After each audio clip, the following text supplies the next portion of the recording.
partial. We don't take any side. We say it like it is.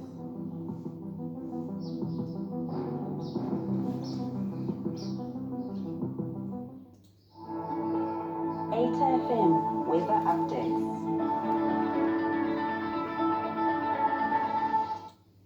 Thank you so much, Miss Manaka. Now let's take a look at your final weather update for the morning breeze. Starting with Bisho with your temperature of 23 and the low of 15, and Bloemfontein with 28 and the low of 16, Cape Town with 24 and the low of 15, Durban with 10% chances of rain accompanied by thunderstorms and your temperature of 27 and the low of 20. Johannesburg partly cloudy with your temperature of 27 and the low of 15. Kimberley with 60% chances of rain and your temperature of 27 and the low of 18. Mahikeng with 25 and the low of 17. Mbombela with your temperature of 26 and the low of 16.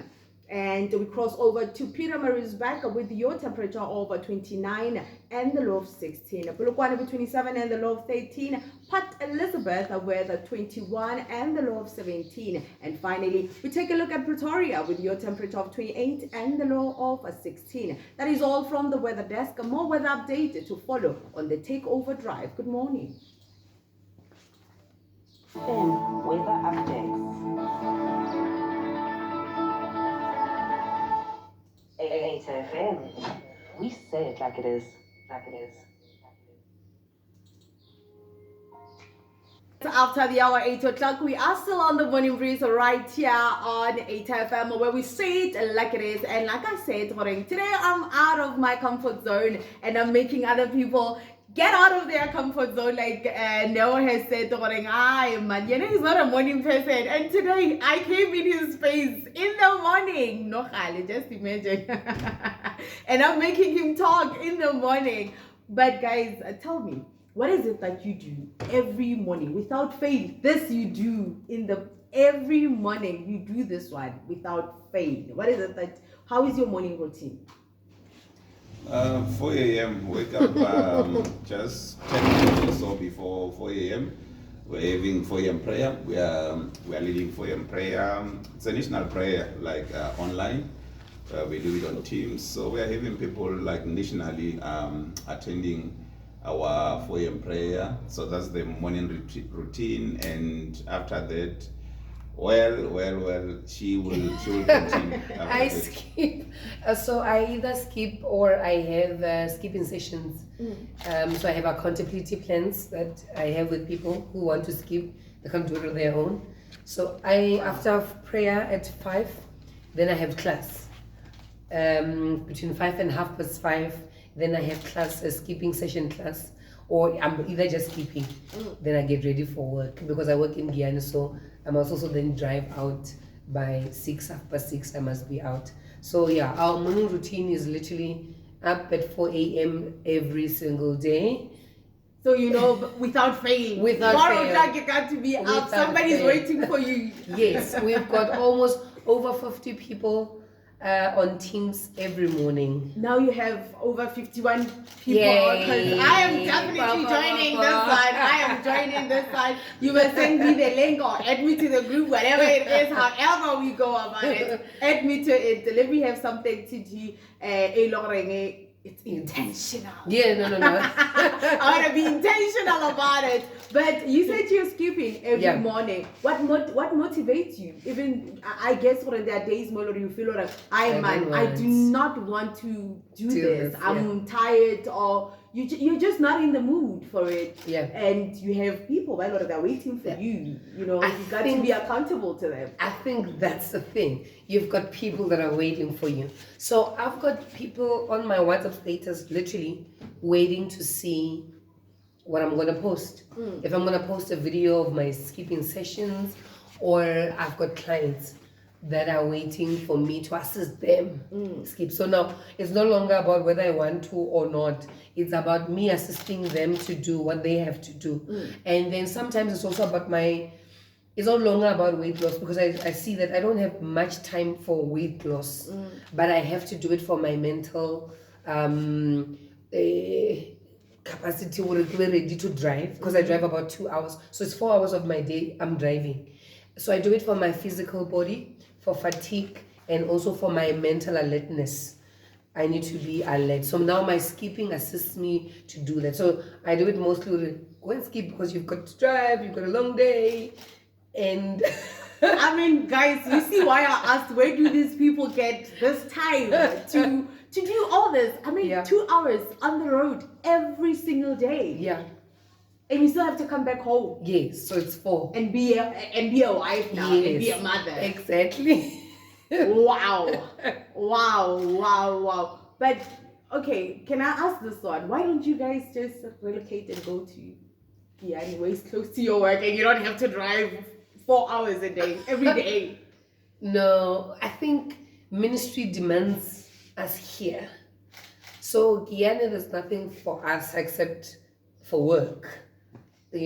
So I've been driving for 5 years now. That was 5. It means I've been driving for 6 years, because we took that decision about 6 years ago when we thought, really, sometimes you're in Tsanin. So when I'm in Tsanin, I'm conflicted. Polokwane is closer. So I then took the decision to say, look, it's fine, we can drive from home. So when you are in Guyana, then you are only there for work. But the work does not it does form a big part of our lives, right? But the big part of our lives is here. So we had to choose ministry and schools for children, and where we really also home. Because also you need a support system for the kind of life that we live. We need a support system that is readily available for us. Suppose we have to go somewhere, if our helper is not home, who will take care of our kids? So we can easily drop kids home. Someone can easily come and assist. So we had to think of a holistic picture for what we do and how our lives look like on a daily. To say, if you are in Guyana, who will come through for you? You find kids stranded. Exactly. Or you have to carry them everywhere. You have to go. Yeah, so when we are in Polokwane, it's easier for than 80% of what we do in life. So work will contribute 10, and then it's also just me. But yeah, that's why we took that decision. You guys have been married for 12 years. Yes. On the 3rd of March, you were celebrating your anniversary. 12 years in marriage. What annoys you, Mr. Legodi Mapula? What annoys? Yes, there must be something she does, and you're like, yo, here we go again. No, I think generally I'm not an easily annoyed person. I'm not how can I put it? I don't know what type of personality I am. My emotions are not easily triggered, either on the positive or on the negative side. I'm not easily annoyed. I'm also not easily excited. Is this the right English word? Excitable person. And she's saying, Gloria. So I never, my emotions are always balanced. It's not easy for me to get excited easily. It's not easy for me also to get irritated easily. I think that is the general notion, but maybe for me, based on that type of personality, I'm an introvert of some sort, though talkative when I choose to. When he chooses. Yes, so yeah. I think for me, the annoying part for any introvert will be having an extrovert next to you, somebody who wants to always laugh with everyone, and I told you about my personality. I'm not easily, his data gets depleted. For me to get to the level whereby I can be laughing with people, it has to take time. I cannot meet you at the mall and then get excited. Anyone who has met me for the first time in public, they probably assume that I'm arrogant or I'm proud. No, I can attest to that. Yeah. I can attest to that. You don't know how to relate. No, the first time I saw him, I was like, did I step on the wrong? What did I do wrong? I remember asking my husband, did I say something wrong? Did I say something wrong to him? Or not like a puppet. I mean, we always laugh, and I'm used to Mapula who's like me, and I think that is the problem, or the annoying part of it, that people who knows their things, we are like that as a unit. And that's a problem. So if you are going to meet me, you need to tone down, yes, then we can talk. But if you can come to me with the same excitement, you will do for her.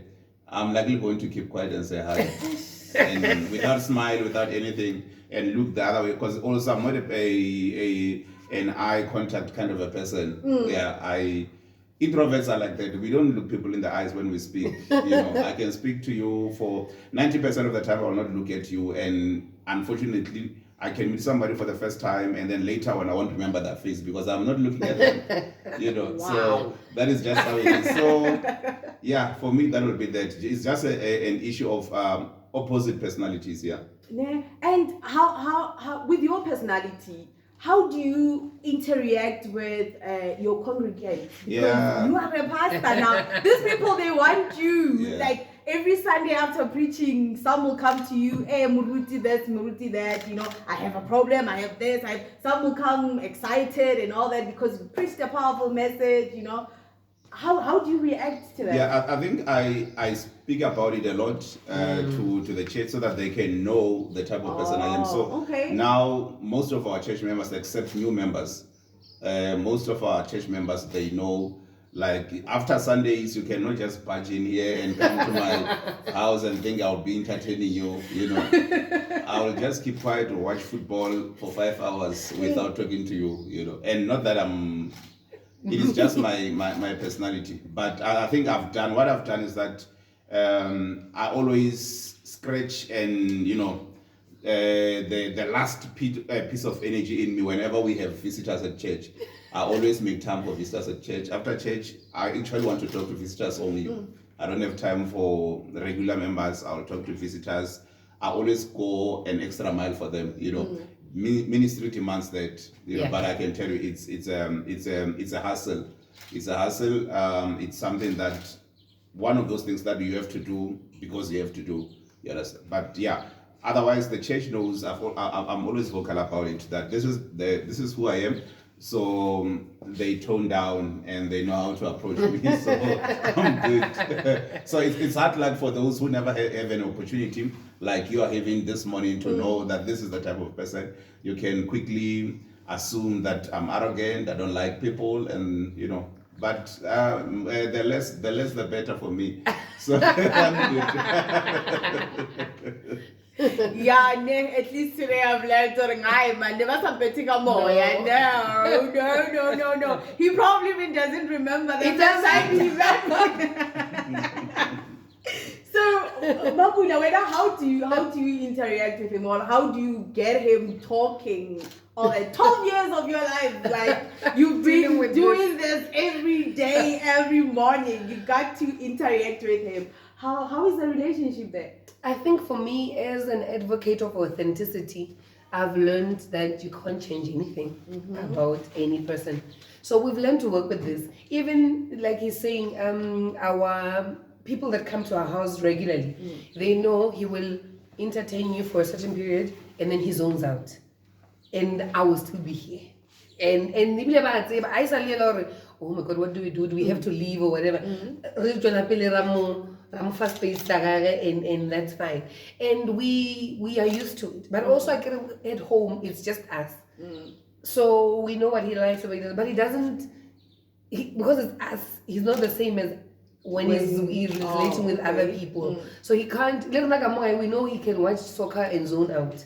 And we're okay. So we know when to not bother him and when to bother him. When you will not get his attention. When he's watching soccer, you won't get his attention. That's his time. Yeah, so we've learned to say, having right. And we're not bothered. We don't even feel like, oh my God, he's ignoring me and whatnot.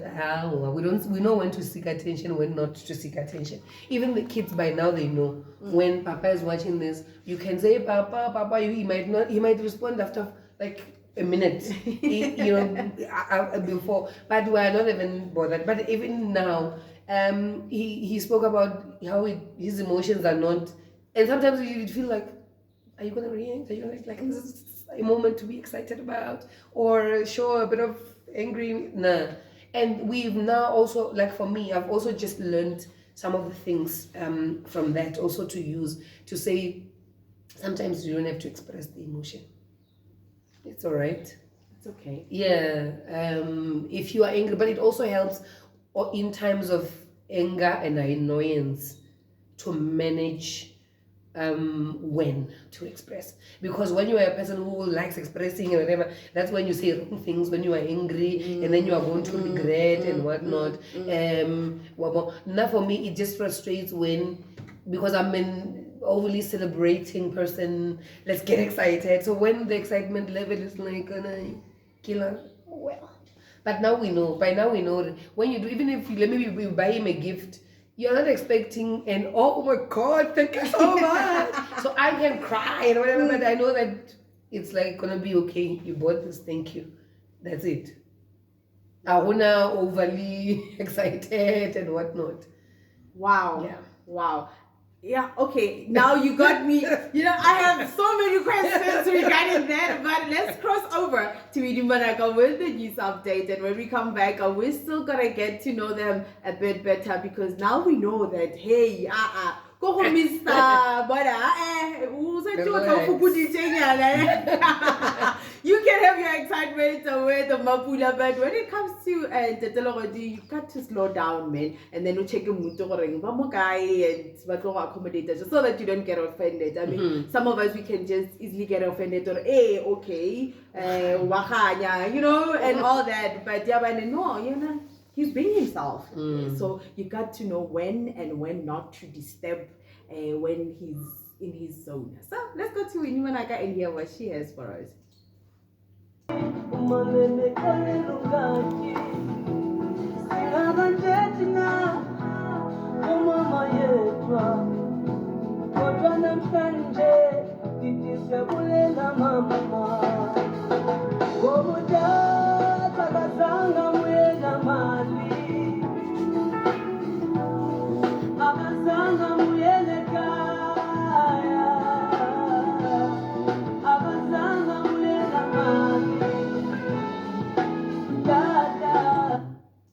Yeah, and that is a 90 saying Buyeli Kaya. I hope no one has to remind you that you have to go back home. You are home, you are with your family, and you are chilling. You're having a great Monday morning together before you go to your workplace tomorrow, or before they go back to school on Wednesday. You are having that special moment with your family. You are still tuned into the Morning Breeze right here on 8FM, where we say it like this. Today we are outside and we are with Mapula Legodi. And I just want to know from Neo, you wrote a book, a very interesting book, Who Wears the Pants.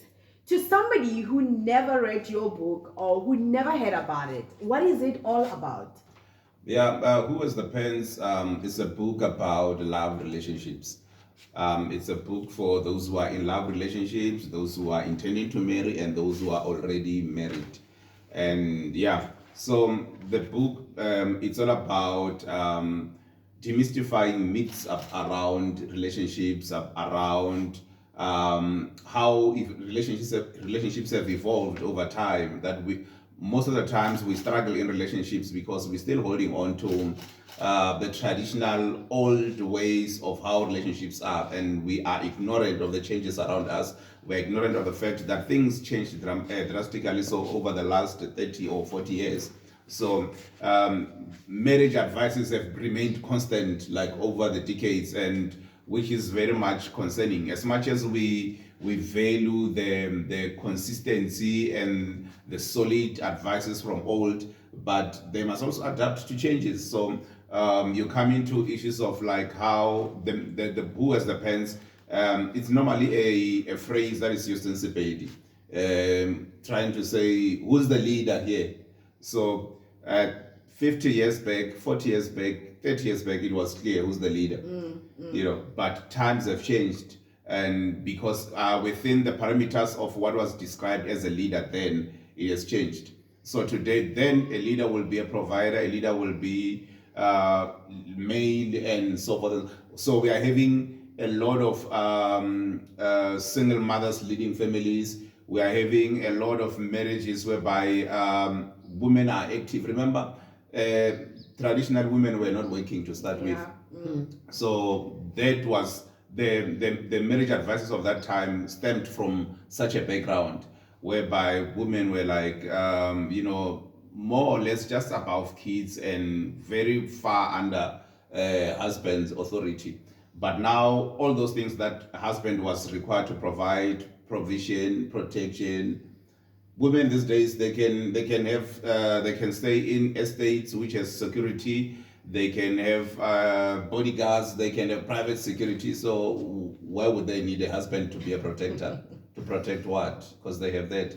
They have insurances. They have monies. They have all these things. So what are you protecting now? Because this I can do. Wow. So that evolves. Then that's why there's a friction in most of today's marriages, because advices still remain constant. They are still 50 years old about marriage, but the reality is something else. So couples are now finding it difficult. That's why people talk about the rampant number of divorce cases happening. Why? I mean, statistically, according to Stats SA, even the age for marriage has changed drastically. Previously, 30, 40 years back, around 25 years old. That was the average age where people wanted to get married. Now we skipped 30, we are now nearing 35.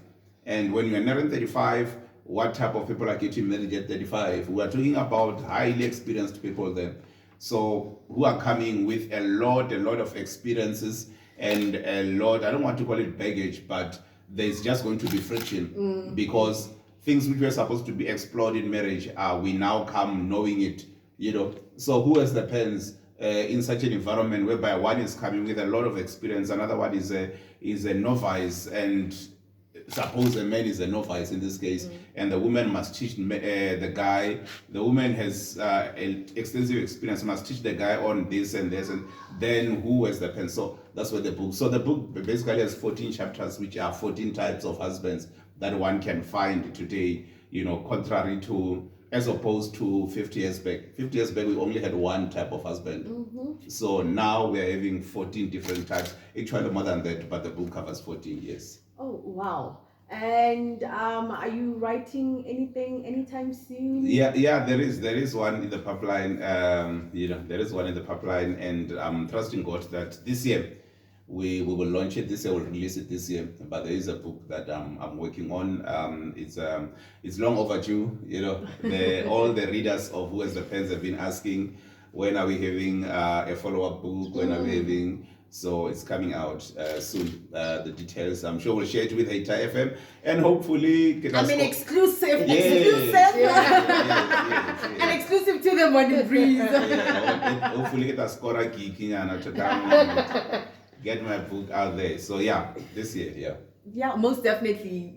Already, not just waiting for the date. Just give me the date and we are going to sit down and talk about it, Interesting. And we can't wait to read your second book because, wow, the first one is quite interesting, eh? And, literally what we take for granted. No, we're growing up, things are changing, but we seriously don't see how they are impacting our day-to-day lives. So, yeah, that was Mr. Legodi, our second book in the pipeline, and you heard it first for the Morning Breeze. Good morning. It's just quite a motivation to young wives. I can say young wives because I saw go food. That I am sure. As long as that's the child picking up on 40, I can still call her a young wife because we're still young, man. We still look very young and active. I just want to get to know the confidence plug. How do you wake up and when yourself you remain motivated and confident to go and plug that into somebody else? I think generally I love impact. I love seeing people become. So yes, I love seeing people become. I get worried when people are just not doing anything, they're not becoming, they're not interested, because I feel like you can't allow stress, and maybe your things are not, some people they just then drown in there, they don't want to do anything, whatever. So I really love impact, and sometimes so I'm always cautious, right? To say there are people who are watching me and I don't know them. Monitoring spirits. I have a lot of monitoring spirits, right? Because I'm conscious, or you are a leader, you're a public figure, so everyone or someone is watching you every day. So every time I go out, I make sure I'm authentic. So that whatever you see, it is it. And it is it. You see me on the streets, I'm the same person. So I love consistency, because consistency says I don't have to pretend to be anything that I'm not. Yeah. It's easy to live a consistent life. It's easy to track consistency. So whether I feel motivated or not, we get up and do it. Work must still be done. Yeah. And what motivates you, Neo? Like, I got to stand up and do something. What motivates you about him? I think, the fact that we've built a authentic marriage from the onset, and an authentic space, a safe space for ourselves and for the people around us, is easy to wake up and say, there are certain things that he does that I do not like that about you, but I see myself here now. He likes downplaying a lot of things because of his lack of overly excited or expression, right? And then sometimes he downplays. I can go, you bought a new car, and then Maxim is like, yo, congratulations. And me, I would go and then let's open the door. But then I saw myself going into someone who has moved into a new place, right? And I didn't do what they expected. And I left, and this day is like, you didn't pray for my house. You didn't, and I'm like, you know what? I came there and we had a moment where we talked about something that was serious, and I didn't exalt that thing to be that serious. Like, oh, okay, that happened, all right, moving right along, we're going to do what we had to do. So, and then after, when I got home, I'm like, but that is something that my husband would do, and it happened unconsciously. So what really motivates me on a daily is that I love my husband, I love my family, I see what he does, I honor what he does. And for me is also being able to look at him as my husband, but also look at him as a servant of the Lord, and also look at him as an individual. That this is an individual who has his own things, his own. I can't make him do everything that I want, right? So seeing him being authentic to who he is really gives me peace. To say I'm not dealing with an individual who's trying to become something that he's not. Yeah, because the day he gets tired, then what's going to happen? Then I'm gonna feel the brunt. And you created that monster. Because when you wanted something that, you must be excited like this, you must do this thing, but that's not him. So why should we force him to do what he does not? Wow. Yeah, that is very true. We tend to try to change people, and we forget you didn't create this person. You cannot change what you didn't create. So if you're loving somebody and just love them the way they are, without having to change anything about them, because that's who they are. They'll come a time where they want to be them, because they would want to take off the mask, because it's tiring. Sometimes we sweat behind the mask, and you just want to take it off. It's tiring. True. So love them the way they are, and they will appreciate you, because they will love you in return. They will love you for loving them for who they are. And that's very true, because I always look at our marriage sometimes and I'm thinking there are certain things that we will talk about and people will think it's a lie, right? Because of just the authenticity that is in the marriage itself, right? And how we always view each other, how we always view stuff, that sometimes you see things and you see, this is not worth exalting.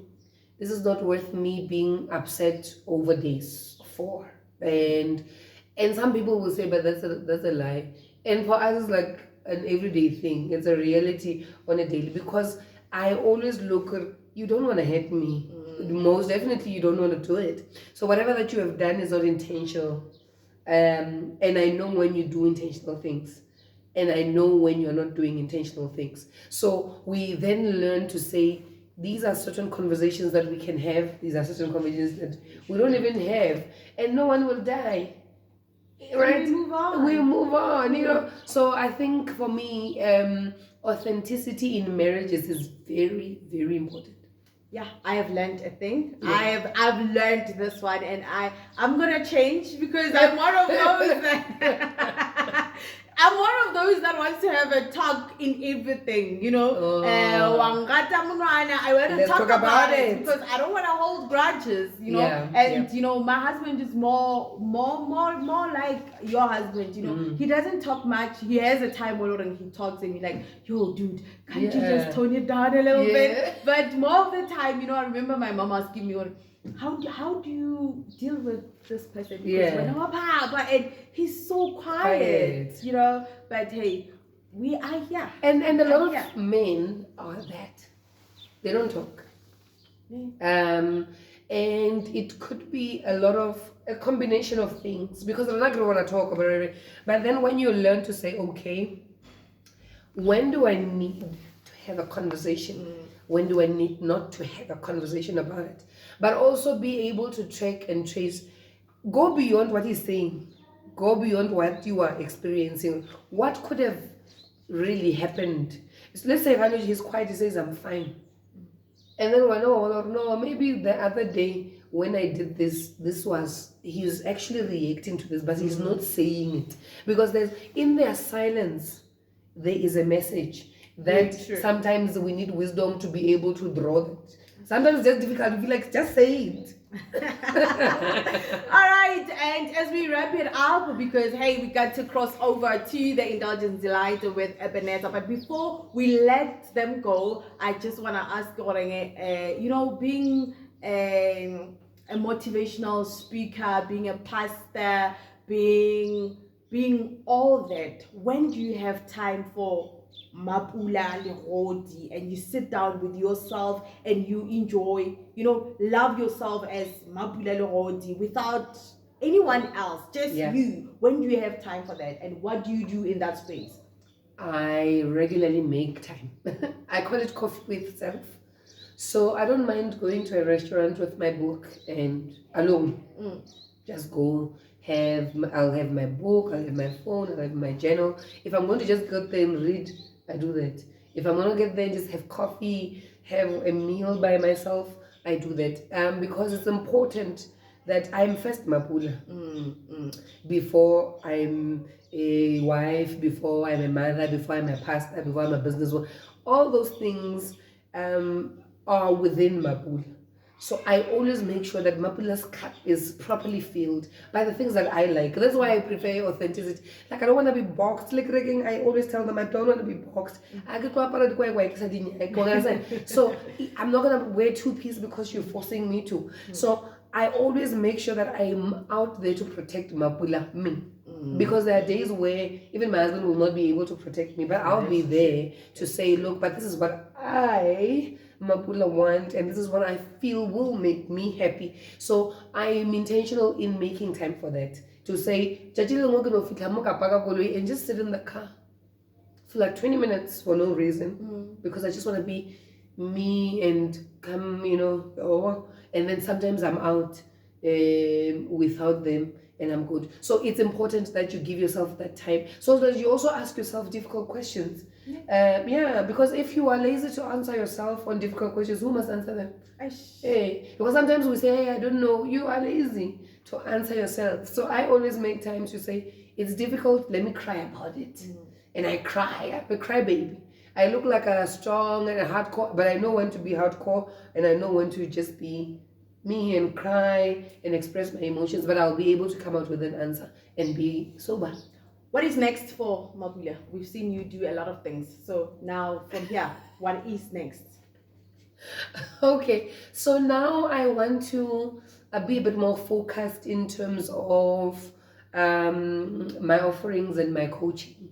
And I'm just also restructuring the business to focus as well on more training, teaching, because I believe that what you know is seen in what you do and what you teach. So if you are not going to teach it, it means you don't really you have not really grasped it, and you don't want to practice it. But if you are ready to practice it, you must be able to teach it. So that's where I am now, to be focusing on more on the facilitation, the training, the speaking, more on also specific things that I'm more concerned about. Instead of just generalizing stuff, I want to be a bit more focused on certain things. Where can people get you? Okay, I'm on Instagram as Mapula_Legodi, also as the Confidence Activator. I'm on Facebook as Mapula Legodi, both page and the page is Mapula Legodi, the Confidence Activator, and my personal account is Mapula Legodi. I'm on Spotify. I've got a podcast, The Confidence Plug. It's right there on Spotify and all the other channels. And I am. Yeah, and if we want to book you for motivation, say for you to come and preach, women's gathering, whatever it is that you do, or for skipping coaching and all that. I'm on 078 551 2827, 078 551 2827, but I'm also on info@mapulalegodi.co.za. You can get in touch. Even on Instagram, I've got my link to my WhatsApp, or Facebook, I've got my link to my WhatsApp. Just follow the link and you'll find us there. Yeah, and the WhatsApp is for business purposes, Yes. right? So you heard it, right? You don't want to see another side of Miss Legodi. Because you guys, I know you, but I know you're going to respect her and respect her space, man. And let's do this. Let's cross over to Ebenezer. From me, the Veiled Child, and Legodi, we are out just like that. Crossing over to Ebenezer on the Indulgence Delight. It is Parenthood Monday, hey? But before we go to Ebenezer, let's go to the news with Winnie Managa. Okay, technology. Now they have Ebenezer on the line. Ebenezer, how are you? I'm doing great, thanks. How are you? I am good. Tell us, what is it that, quickly, what is it that you have for us on the Indulgence Delight this beautiful morning? Today we're talking about how can children have good relationships with their children when it comes to their studies. That's the main topic, and then the usual was the motivation of the day. Everything else, we've got it there. All right, how can parents have a good relationship with their children when it comes to their studies? Yes. Wow. You know how we do it. Get your pen, get your paper ready so that you can jot down a few things. And you know how we do it on the Indulgence Delight, right? They have your job box there. So tune in as I bow out and have coffee with Legodi right now. Thank you for tuning in, and thank you so much for the love. Good morning.